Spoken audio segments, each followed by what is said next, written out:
Why Twilight Tá. Princess is my favorite Zelda? Certo.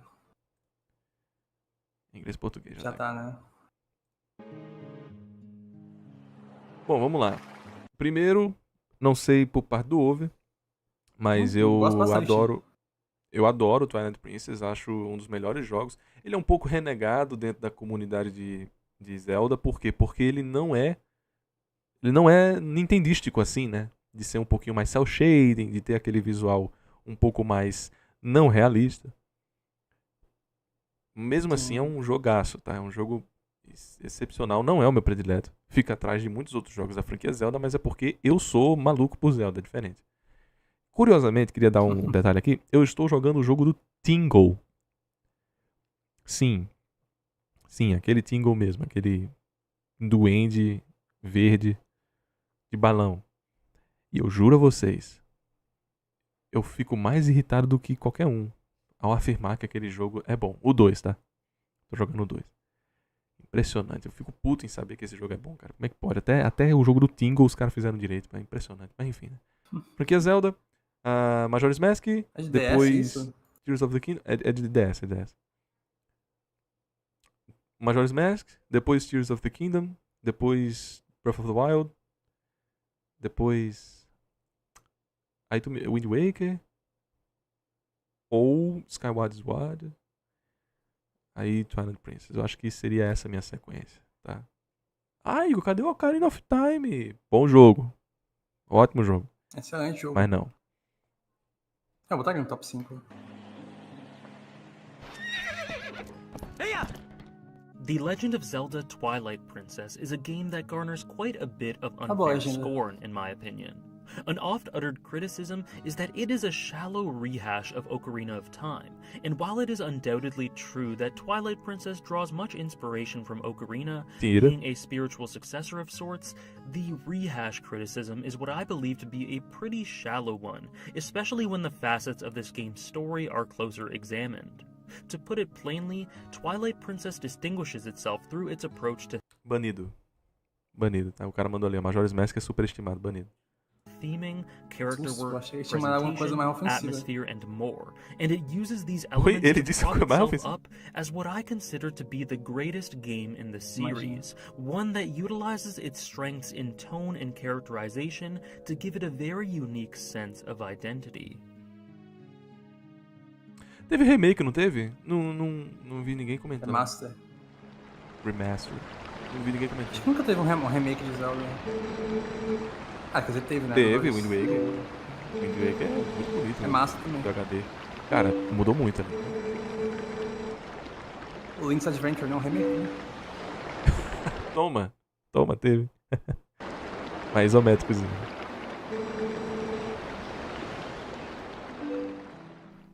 This is one of my favorite lines ever, for reasons that are a bit difficult to articulate. I find it to be totally relatable, because I'm the sort of edgelord who gets a bit melancholic when I see a sunset, feeling the weight of a day that has come and gone. But I also think that this line, right from the off, sets... Peraí. Quem não gosta do começo de Twilight Princess já tá com o cérebro derretido pelo TikTok. De minha pessoa, eu joguei em 2010. Tinha 11 anos, bicho. Aí eu fiquei, ai, nossa, por que não acontece nada, meu? Que saco, meu. Pô, por favor, né? A pré-adolescência, ela urge também na necessidade de estímulos. Mas Zelda começa geralmente assim, não? Meio ampassando, né? Começa. Só que Twilight Princess é um pouquinho mais vilazinha. vilazinha, sei lá o que, mais fofinho, assim. Mais não vou dizer monótono, né? Mais soturno. Né? Mais soturno. Story, while also being a pretty blunt allusion to the main themes and even the title of the game.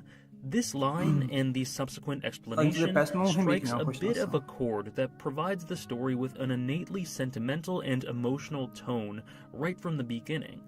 And it's also a pretty dark idea too. The concept of a singular point in time where the regrets of those who have left the world can be felt is foreboding. It's sad. And it's lonely. But through the progression and music, this scene also approaches the topic with a positive, intimate spin. It establishes Twilight as this dark concept, only to show the beauty of it subsequently through a warm color palette and some nice shots of Link looking quite happy. Clearly, Twilight is dualistic, and a desolate merger of sorts. It is loneliness, it is regret, it is darkness, yet it is beauty, serenity, and comfort too. Right here, Twilight Princess lays the tonal foundation as one that is impressionable, one that can fit most situations due to versatility, and from a baseline, this game has a tone that is a mix of ominous and something close to tranquility. It should not make sense in most cases, but this style allows the game's story to shift from warmth and light to anxiety and darkness without missing a beat or feeling off. And this dualism is very important in various aspects, so just keep it in mind. The atmosphere of this game is stunning, and this is carried on throughout the rest of the game through the music, visuals, and story beats. Minegishi's score is not the most memorable in the series, but I consider it to be one of the best in terms of mood and ability to fit the tone of each situation or location. It's hard to separate the visuals of Ordon Village or Kakariko without hearing the music along with it, even if the tracks themselves are not super memorable. The songs for some of the dungeons or during the Twilight sequences are actually kind of difficult and uncomfortable to listen to, but that's why it's so effective in transmitting the appropriate mood. And in terms of visuals, foi dos últimos que fez isso, vale dizer. O Twilight Princess foi dos últimos que teve essas músicas unsettling, né? Que tem um pouco de agonia. O Ocarina of Time é muito conhecido por causa disso, né? Tem algumas músicas meio bizarras. Aí tem aquela que é no templo da... É o templo do tempo? Aquela massa. Mas o Skyward Sword puxou um pouco pra isso, mas não tem tantas. Twilight Princess é um dos últimos. E o Breath of the Wild nem dungeon tem, né? Mas o Tears of the Kingdom já tem uma OST muito boa e tal, mas esses dois últimos jogos de Zelda, eles são mais músicas ambientes do que música, né? Iniciou a fase. Não, né? Então, é diferente. Começa a coisa atmosférica, né? Do mundo em si. Uma orquestra... Tem as músicas, obviamente,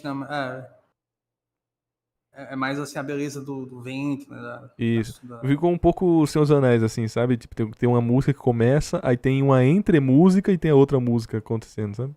Meio assim. Sim. There's a very clear artistic direction. Similar to the point I made about the opening scene, the coloring and palette have a very clear sense of impressionability. Gosto de jogos mais dinâmicos, meu querido. Tears of the Kingdom eu jogava que nem um hack and slash. Que tem como. Tem como você ficar no vanilla.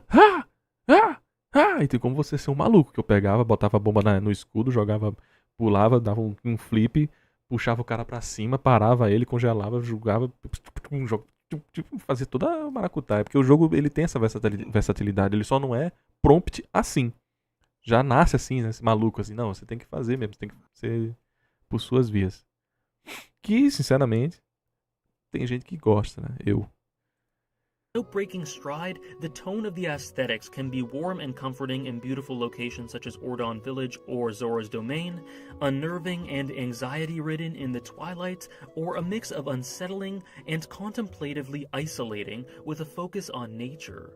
All of this achieved within a very clear visual spectrum that it never betrays, a spectrum that integrates with the theming and narrative of the game, as we'll explore later. Combine this with a plot and story full of comforting desolation, suffocating tension, tragedy, and optimistic spirit, and Twilight Princess demonstrates an expert knack for presenting and executing atmosphere, one that works well on its own, but even better in conjunction and integration with the game's other elements. Conte com Enterogermina, o único... Vamos aí, gente. Alguém paga, né, o premium. Pega logo o premium, pô, não é possível.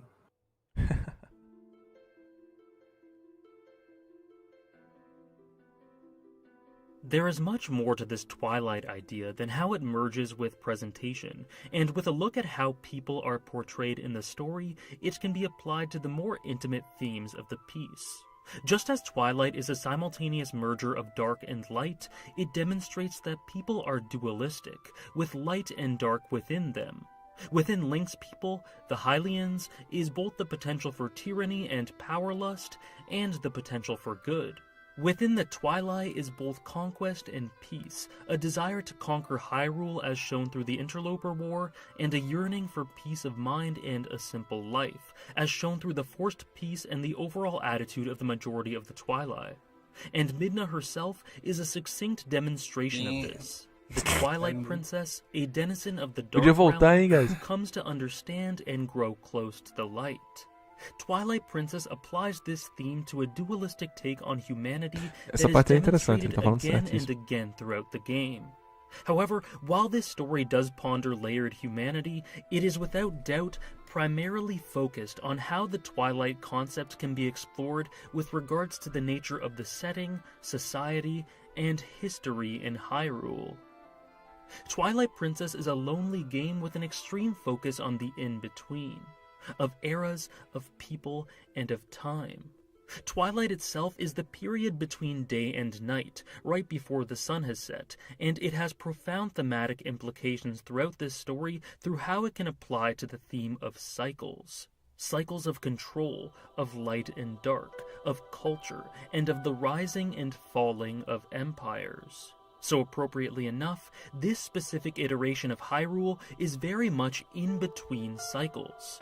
Much of the world is very desolate and quiet, looking to an uncertain future while pondering the past, and this contemplativeness is reflected through how certain world elements are presented.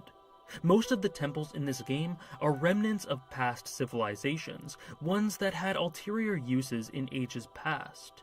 For example, the Arbiter's grounds were clearly a prison before the desert was abandoned, the Temple of Time is a relic, and the Goron mines were full of workers prior to Pyrus being taken over. Along with this, the animal-like well spirits of the different regions are a reminder of the cultures of the past, perhaps in times for which these deities were worshipped and celebrated, rather than the somewhat forgotten state they find themselves in now. The settlements and landscapes of Twilight Princess just aren't that full of anything. Kakariko is a shadow of what it once was. The desert is completely empty. The Faron Woods rarely see any activity save for a few campfires. The Snow Peak region is completely bereft of life apart from a rare few. The lake and rivers are quiet. The hidden village is forgotten by time. With the exception of... Tá ligado? De que existe uma linha do tempo onde o herói pereceu pra Ganon. Essa linha do tempo... Sim. Não vem o espirro. Essa linha do tempo é de Zelda 2, de Breath of the Wild, Tears of the Kingdom, Majora's Mask... Não, acho que Majora's Mask ele foi perdido. Acho que a linha do tempo de Majora's Mask é justamente a de Wind Waker. Mas enfim... Porque justamente, tipo, ele não caiu no abismo, né? No início do Majora's Mask ele cai e tudo, ele sumiu, tá ligado? Aí o Wind Waker depois.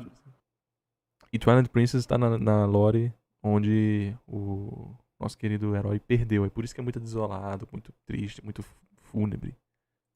Of Castletown, the settlements that do have activity are tucked away in the corners of the world. And these lands are inhabited by a people who, as a result of the stagnant era, have become completely comfortable, unequipped, and unaccustomed to dealing with true strife. The Hyrule army have authority only in title, and are constantly shown to be unprepared cowards. The only revolutionists trying to fight back in this land, apart from Link, are the Resistance, the game's freedom fighters of sorts, along with Telma, who is the last remnant of the Gerudo race, other than Ganondorf. These elements are all echoes of a time gone by, in a setting that seems to be at a standstill due to an inability to move forward and progress. This is a world in the twilight between notable eras. As Hyrule Historia puts it, it is the twilight era. Aí, errei tudo. Tem um caderno, eu tenho um livrão ali também. A linha do tempo onde o herói foi de base. Foi de base. Aí depois tem o Force World do GameCube, que é um jogaço. Sabia que esse jogo foi a pior venda da história da Nintendo? Por quê? Porque você tinha que ter o Game Boy e o GameCube E 3 pra pessoas. jogar. Ah. Você tinha que ter os dois pra jogar. Isso, assim, um fracasso de vendas. Assustador. Mas no emulador, perfeito o jogo. Queria muito jogar, aliás, com a turma, assim. Ele é muito bonito, muito bem feito. Mas enfim. Aí tem esse jogo nojento aqui do Phantom. Nossa, esses dois jogos são uma merda. Absurdo. Enfim. Era between the age where the hero of Majora's Mask and Ocarina of Time defeated Ganondorf and the age of the Four Swords. And all of this is presented through the setting and tone.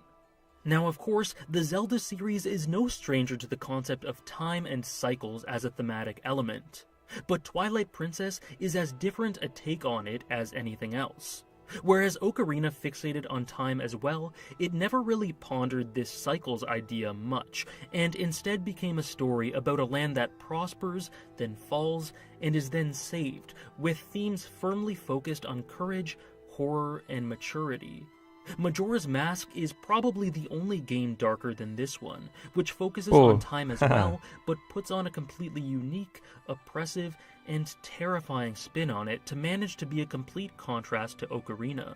Wind Waker is essentially a post-apocalypse, where a world has been established after disaster and where the story looks back on the past before closing the door on it and welcoming a harmonious future. Skyward Sword sprawls outwards from humble beginnings and concludes on the point that history will repeat itself again and again as Demise's indomitable will continuously seeks to punish the ancestral and spiritual hero of time. And Breath of the Wild is a bona fide post-apocalypse, quite literally a world standing still, just waiting for someone to change something. But where Twilight Princess finds its identity is ironically in between this all.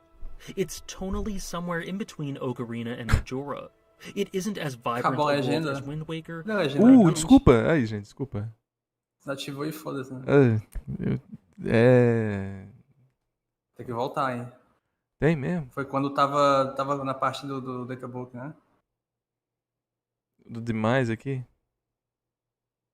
Acho que tirou quando tava em cima do Decabook, né? Whereas Ocarina fixated on time as well, it never really pondered this cycles idea much, and instead became a story about a land that prospers. Quando o cara é fluente assim, não tá nem aí, né? Só tá acompanhando o vídeo.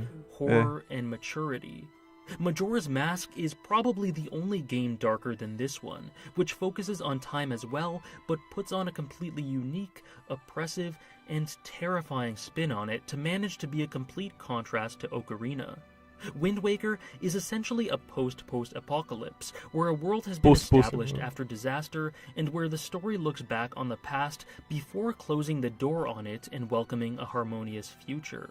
Skyward Sword sprawls outwards from humble beginnings and concludes on the point that history will repeat itself again and again as Demise's indomitable will continuously seeks to punish the ancestral and spiritual hero of time.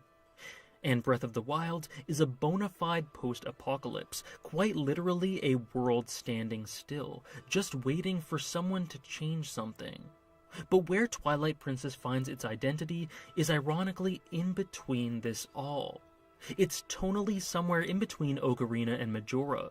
It isn't as vibrant a world as Wind Waker, but it isn't quite as desolate as Breath of the Wild. It isn't a beginning like Skyward Sword, but it isn't end times.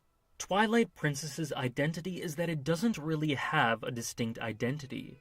Despite the huge set pieces, cinematic presentation, and epic scale, Twilight Princess is very much a poetic, lyrical game more than anything else. It's all hushed. It's a lull in a world with no direction. Many criticize this game for being bland, watered down, and uninspired, a dull rehash of Ocarina's elements that lacks spirit. But for me, this is just how all of this manifests. I see it as a very intentional tonal, stylistic, and thematic aim of the story. As I said, in many regards, both micro and macro, intimate and bombastic, Twilight Princess is very much focused on this period in between cycles of vibrancy and production in the history of Hyrule. And that's also the role of this specific game in the history of the Zelda franchise. It's a grand and epic, yet simultaneously contemplative, reflective work that grounds the series organically in between the stylistic innovation of Wind Waker and the precarious narrative and gameplay boldness of Skyward Sword. There's no graphical overload and no timeline-altering origin story here, but what it is a darker, more cinematic, more character-focused take on all of the things that make Zelda memorable from a narrative standpoint. Mas não é muito comum, né? Revolution. It's evolution and refinement. Por que não é muito comum? A standstill in time. Zelda nunca foi assim. Narrativamente, assim, toda hora e tal. Clipe. Eu entendo a frustração de quem tá acompanhando e vê isso. Porque nunca foi a natureza de Zelda ter esses elementos. E se teve, foi o Wind Waker, né? E o Wind Waker tem uma historinha de bebê, né? Sim, Zelda nasceu justamente como um jogo que é liberdade total, né? Assim, você por você e tudo é meio escondido, assim, pra você descobrir, né? O Ocarina of Time e Majora's Mask tem texto, obviamente, só que nunca vai ser um Metal Gear Solid, né? De um Guns of Patriot da vida. E aqui tem muita cutscene, muita parada, muita história. É um elemento que não é tão comum na série de Zelda. E tanto que o Breath of the Wild e Tears of the Kingdom quase abandonou. Você pode jogar sem ver nada da história e faz o L. Sim, então. É porque tu pega... Porque assim, o Breath of the Wild é quase um remake do 1, né, também. Tipo, a ideia de, tipo assim, o castelo tá ali, né, do Ganondorf, e você só tem que achar algumas coisas pra ir pro castelo, né. Você pode ir literalmente pro castelo também. Pô, bicho, mas não tem dungeon, né? Remake do 1 com assim, seres gigantes. Pode ser a ideia do 1, né? A ideia do 1, né? Assim, o CERN, basicamente. Né? Eu falo remake literalmente, né? Mas eles falam que pegam bastante do 1 de interação também. Então, tudo bem. O quanto Twilight Princess é muito aquém mesmo. Um jogo que tipo, tentou renovar, né? Quer dizer, inovar, né? Tipo, um design mais adulto, né? Isso. Lembrando que quando lançou o GameCube, fizeram um trailer de Twilight Princess, mas lançaram o Wind Waker antes, tá? Então, as vendas do Twilight Princess foram prejudicadas por causa do Wind Waker, que é um ótimo jogo, ninguém tá dizendo que é um jogo ruim, mas eu quero um jogo adulto. Aí sai o Wind Waker, não é adulto, né? Sim. Experience some more monumental changes, and it pulls this role off beautifully. Páreo. Cara, chega um ponto desses de USA que só vira jogada de Lego, né, assim. Nada mais, nada. Diz mais nada. Diz tudo, mas não tem nada, né? This game has no shortage of big moments, but the ones that are most characteristic of its approach are the more nuanced ones. A lone wolf howling in the twilight. Two men discussing the regrets of lingering spirits in a natural forest well. A lone soul trying his utmost to prevent the life of his partner from slipping away as the rain pours down. A prideful individual who never learned to grow up, screaming into the ether as his existence fades from the world. The more conceptually profound moments are the most powerful, and this approach is followed through into the way the game tackles its major character work, where the substance is in the subtleties. Twilight Princess's cast of characters has the distinction of containing two of the very best that the series has to offer, a couple of characters that add so much to the story through their characterization and journeys, ones who integrate seamlessly with everything I've previously described. Firstly, there is the character who I consider to be the best in the series, a masterclass of effective character development. Midna starts off as an annoying imp whose motives seem selfish and who essentially seems to be... A franquia inteira, a Midna, de fato, seria... Eu acho a personagem bem construída de Zelda, assim. Não seria nem um pouco gritante, alarmista dizer isso. Que ela é mais bem desenvolvida e tal. using Link for her own ends. She does not really start off as anything too special, but the game expertly molds her into a more and more substantial. Não diga que é melhor, né? Pra mim o melhor é o Skull Kid. Que é conceito. Que não é de fato o Skull Kid que eu estou pensando aqui. Se você jogou, você sabe quem é. Mas o mais desenvolvido é mesmo. Through her little interactions and bits of backstory, until it smacks you in the face with who she is at heart. Cara, eu detestava. Eu vou falar aqui pra vocês. Infelizmente eu preciso contar isso na oportunidade que me faz, né? Pô, bicho, entrando nos primeiros fóruns da minha vida, eu falando de Zelda, né? Cara, eu adoro Zelda, sei lá o quê. Ah, eu tenho o meu Wii aqui, eu jogo muitos games. Adoro Zelda. Qual é o seu predileto? Ah, o meu é Skyward Sword, mas eu adoro Twilight Princess, sei lá o quê. Haha. Aí o cara... Ih, tu gosta da mídia, né? O cara mandou um hentai na hora, assim, embaixo. Eu pensei nisso. Assim. O cara mandou na hora, assim, o hentai. Você gosta da mídia, né? Pô, também adoro ela. KS. Não respondi mais. Não... Nossa. Sumi dali. Aí depois eu conheci o Alexandre Esteves, que um dos amigos dele era viciado na Midna também, né? Se é que vocês me entendem. Aí eu fiz, pô, bicho, não... Ela não é tem como, né, um camundongo bípede, cara. Como assim, velho? Ela é bonita, beleza, aí, né? Mas tu percebe, ela sim, né? era assim. Desenhar qualquer forma, qualquer bicho, qualquer coisa possível, desenha com uma bunda, assim, destacada, já cria uma imagem, assim, né? Erótica na cabeça. A Renamon, cara, só porque ela tem coxa. Coxa, né? Sim. Só porque a Renamon tem coxa, cara. Não dá. É, mas semana é isso.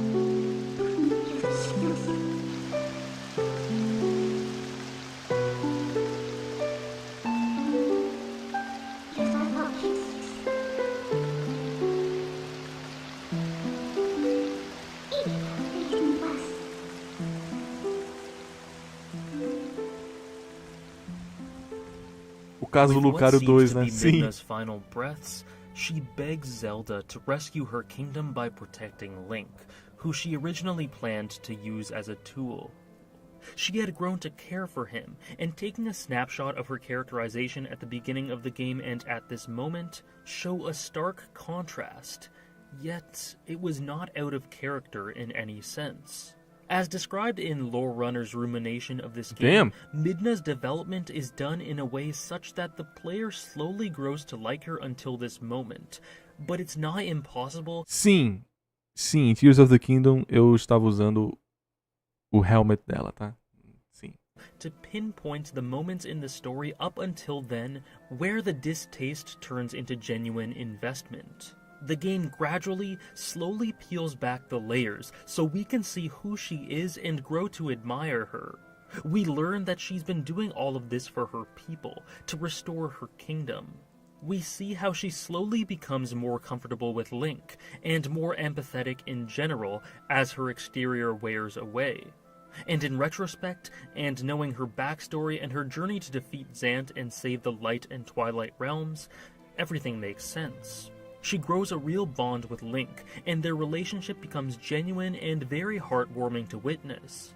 She remains to this day as the best execution of a partner character, emotionally and narratively, that the series has ever had, and her victory at the end, a victory for kindness and empathy, is extremely telling for the final messages of the story, especially when examining it in contrast to the journey of the Twilight Usurper. I said that this was a game... A vitória dela é empática e gentil, né?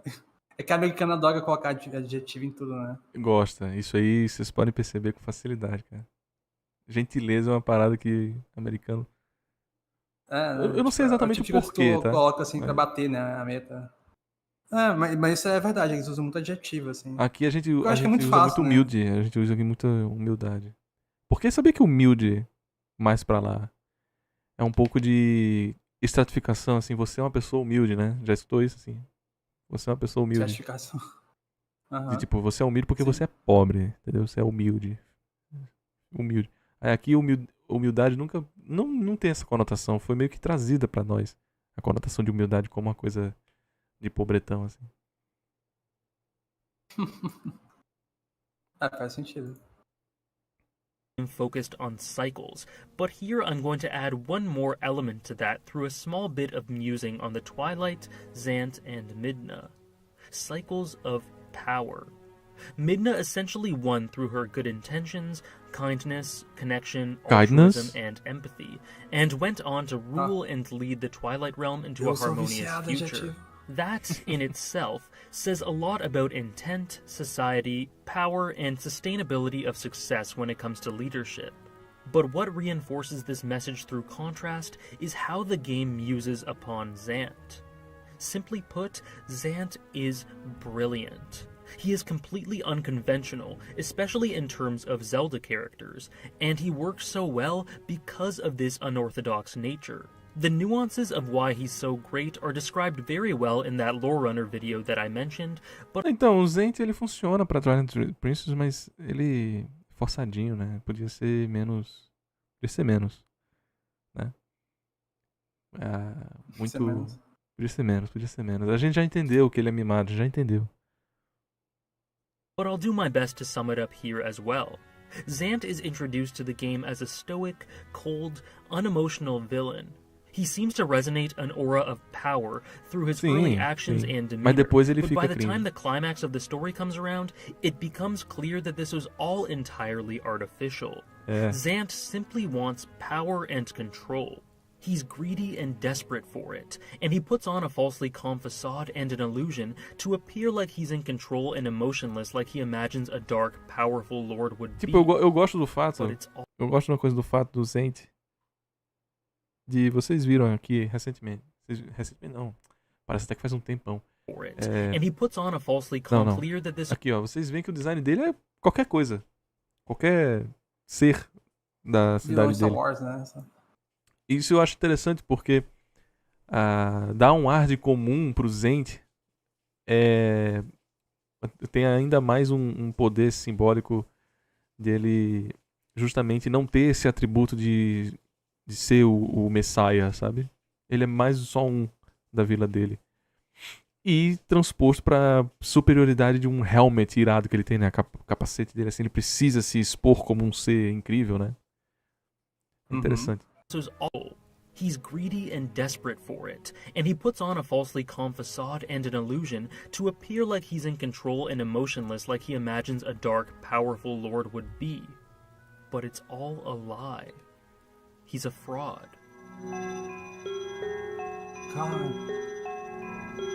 Ô música escrota, viu? Essa parte eu tava jogando de noite, bicho, tava com medo.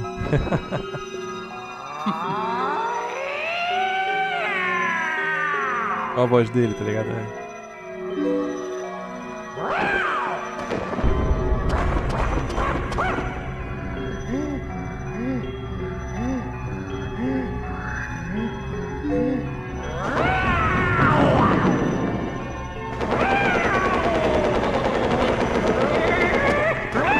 Despirocou. Perdeu a linha.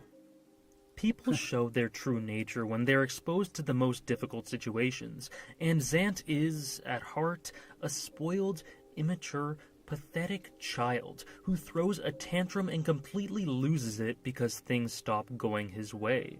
His final fight is a masterstroke of characterization and integration, as he stumbles around trying to defeat you with sheer power. Consistent with his personality, he has no technique, little skill, and he just imitates your past boss battles because he has no combat identity of his own. He's a pretender, and that much is crystal clear once his mask slips and he loses control. And when this true nature is revealed, the player realizes that this loser simply can't be the one pulling the strings. Zant's arc says a great deal about both cycles of power and duality, two primary themes consistent with the Twilight idea that I previously described. His ego and power lust, the dark boons of humanity, allowed him to rise above all and take control of Hyrule for a period. But they were also his downfall, because when all was said and done, he had no end goal and no substance to his ideals. He wanted power for power's sake, and he was a selfish child with immature goals. And as such, he was used. Those with personal agency and power have all the potential to rise in the world, but they also run the risk of letting shallow ideals consume them and grind them into nothing.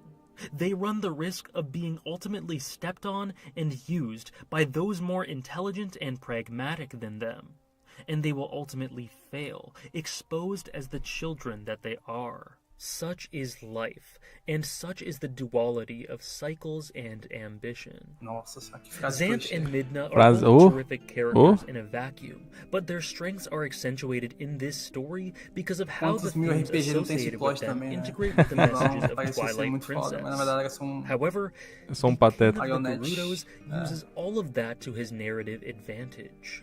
Ganondorf comes in and destroys all of this consistency, and that's why his character and his final battle have so much epic impact. He completely shatters the subtlety, the ominous, nuanced tone of the game with his forceful fury. He is very clearly a representation of something not from this era, an unrelenting force of nature of a villain. Ganondorf in Twilight Princess is incredibly effective for the way in which he stomps on the mythology of the story and adds a tonal, stylistic contrast to the boss fight and climax. Both in the shadows and out in the open, he completely defies the universe mechanics that were seemingly established prior by his destruction of the Water Sage, which caused him to be sealed in the Twilight Realm through the Mirror of Twilight in the Arbiter's grounds. But obviously, he did not sit quietly, and instead plotted his comeback.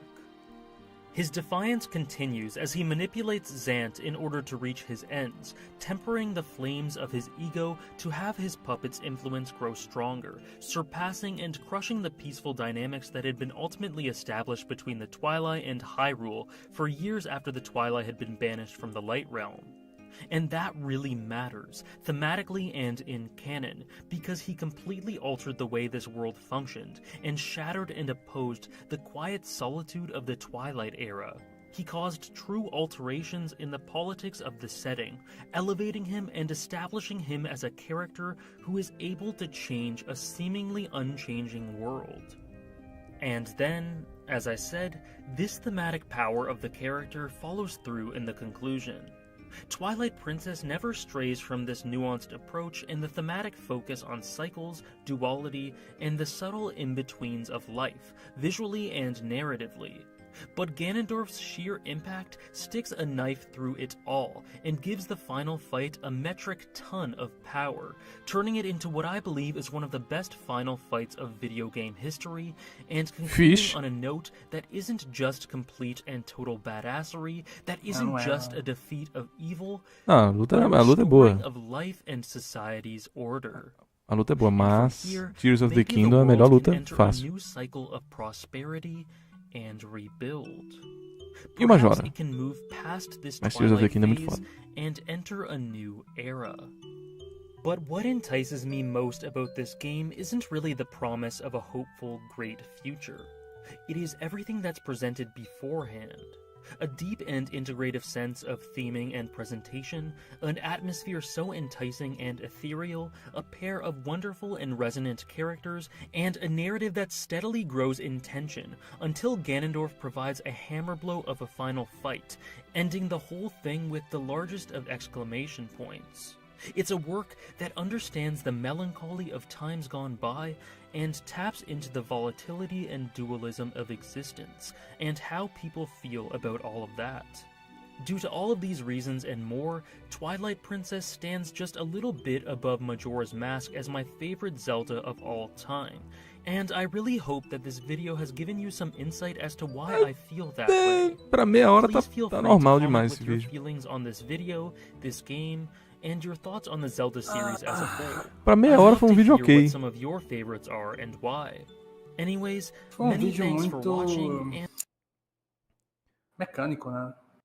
Cara, pra meia hora tinha como destrinchar bem melhor, assim, o sentimento. Sinceramente. Mas tá aí, né? Valeu a assistida. Porque chega um ponto que tu percebe que é só exaltação, assim, de coisas que não são tão exaltáveis, né? Platitudes? Mas daí tu fala, beleza. atitudes e coisas que tu percebe pessoal, né? São um sentimento pessoal. Que não vai refletir muito no que o jogo é em si. Eu pensei que ele ia focar na atmosfera, porque o jogo ele tem uma característica muito única perto dos jogos de Zelda, que é justamente essa funebridade, né? Soturnidade. Uhum. Os tempos de areia, assim, os desertos, as tristezas muito exaladas, que não foi o que o cara fez, né? Mas enfim.